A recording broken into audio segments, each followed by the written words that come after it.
précédemment sur Justine Istanbul.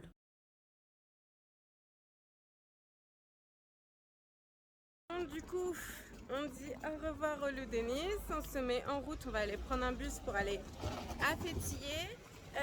On va pas dormir à Fêtillier, oulala, mais je vous jure, ici c'est n'importe quoi le trafic. Et ce soir, on va voir pour prendre un bus de nuit pour retourner du coup à Istanbul, c'est la fin du séjour. Nous sommes donc arrivés à la dernière étape de notre road trip sur la côte turque.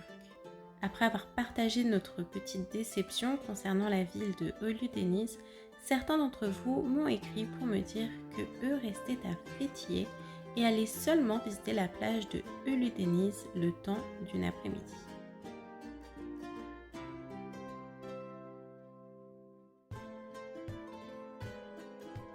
À seulement 1 heure de vol d'Istanbul, Fethiye est une ville de 72 000 habitants qui se situe au sud-ouest de la Turquie, au point de rencontre de la mer Méditerranée et de la mer Égée. La région de Fethiye est connue pour la beauté de ses paysages, sa mer turquoise, ses multiples baies, ses îles paradisiaques et ses villes antiques. Ces plages sont souvent classées parmi les 5 plus belles plages au monde. Fethiye fait partie de la région de la Lycie, ainsi appelée dans l'Antiquité. Cette partie de la Turquie offre des paysages spectaculaires. Les 3/4 de la région sont composés de forêts et de montagnes. Les amateurs de beauté naturelle sont souvent attirés par ces criques, ces montagnes, ces falaises plongeant tout droit dans la mer turquoise, ainsi que ces plages de sable blanc. Comme monument, on retrouve une vingtaine de tombeaux creusés dans les parois de la montagne au-dessus de la ville. La stèle trilingue du laiton, qui a aidé au déchiffrage de la langue lycienne grâce aux inscriptions en grec, lycien et araméen, est visible au musée archéologique de Fethiye, puisqu'elle a été découverte dans la région. Je pense qu'on va faire tout le tour là-bas, j'ai envie d'aller voir ce que c'est. Voilà, il y a une espèce de petite piste cyclable partout, comme ça. Des trottoirs, à droite vous avez des bateaux. Et on peut voir les montagnes derrière. Et à gauche vous avez des restaurants, etc. Dès notre arrivée, nous avons pu constater que la ville était plutôt petite et calme. Le centre-ville était peu peuplé, il n'y avait pas de bâtiments hauts, seulement des petites ruelles résidentielles avec un petit centre-ville, tout en travaux à cette époque. Une grande marina qui longe toute la côte, le tout encerclé de montagnes. Le cadre est splendide. Petit bébé, il fait tellement chaud, il doit souffrir. Petit chouchou.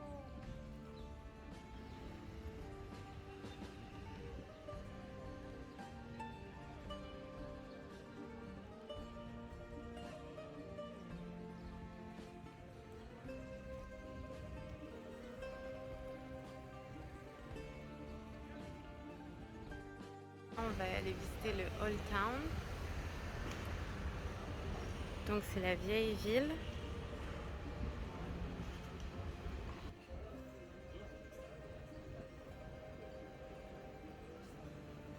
Il y a des stands bien évidemment touristiques. Là vous voyez il y a le Turkish Bath, donc c'est le hammam. Petit fun fact, ce que l'on appelle hammam en France se dit hammam en turc et Turkish bath en anglais, ce qui signifie bain turc. Autre fun fact, hammam en arabe signifie les toilettes. C'est une petite ville peu touristique malgré le nombre de bateaux de tourisme et qui garde son authenticité. C'est une ville où il fait bon de se promener, c'est très vert, il y a beaucoup de parcs, c'est relativement chic, propre et cela inspire la tranquillité. Beaucoup d'Anglais y résident également, mais on est loin du melting pot qu'est Ölüdeniz. Il y a un grand choix de restaurants, bien plus qu'à Çeşme ou Ölüdeniz, et on y trouve facilement de très bons petits restaurants aux prix locaux. Bref, tout ce que j'aime en termes de découverte. Sur le plan historique, Fethiye est construite au 8e siècle, sur le site de la ville antique de Tel Messos. La ville est alors appelée Anastasiopolis, en honneur à l'empereur byzantin Anastase II.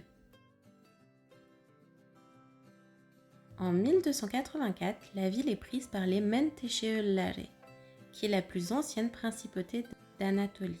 Les Menteşeğirleri la nomment alors Makri. Elle est ensuite incorporée à l'Empire ottoman en 1424 après la conquête ottomane. En 1924, soit il y a près d'un siècle, après l'échange de population entre la Grèce et la Turquie, consécutif au traité de Lausanne de 1923, ses habitants d'origine grecque quittent la ville et sont regroupés dans une ville appelée Nea Makri, qui signifie Nouvelle Makri, à 25 km au nord-est d'Athènes. La ville est alors renommée Fethiye en l'honneur du capitaine Fethi B, qui était l'un des premiers aviateurs turcs pendant la Première Guerre mondiale et qui s'est tué dans la région du Golan au cours d'un raid qui devait l'amener d'Istanbul au Caire.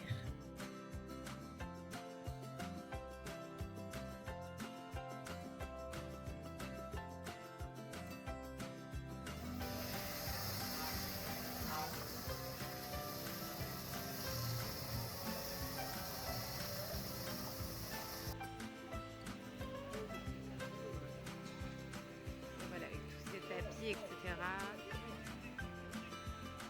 Ce bois brun, là, ça me rappelle Sarajevo.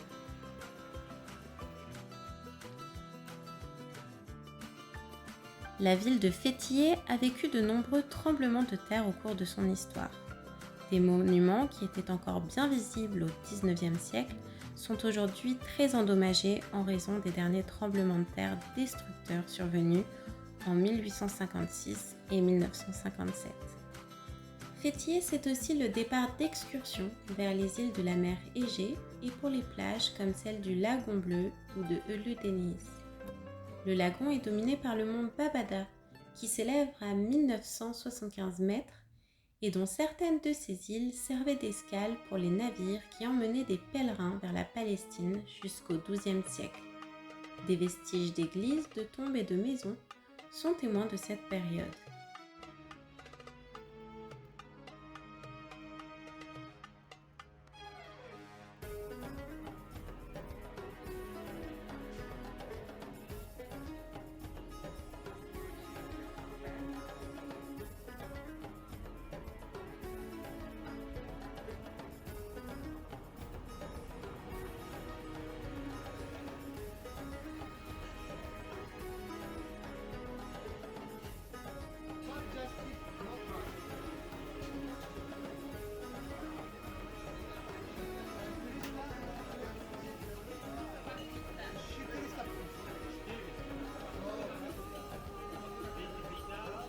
Je crois que tu choisis ton poisson et en fait il le cuisine ensuite. Et tout autour, il y a les restaurants.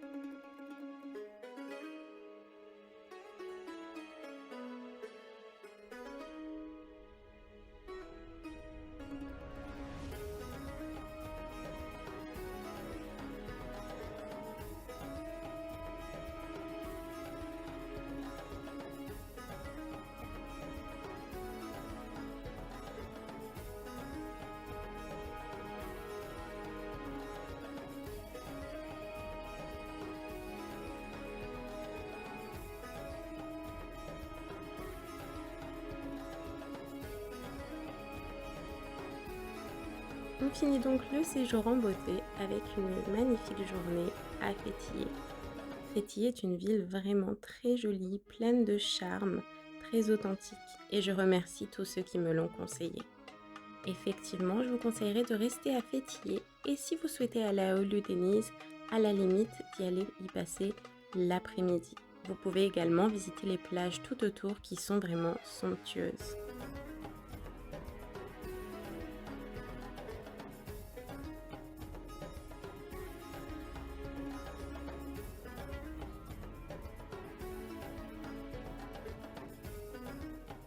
Je vous laisse sur ces images super mignonnes. J'espère que cette vidéo vous aura plu.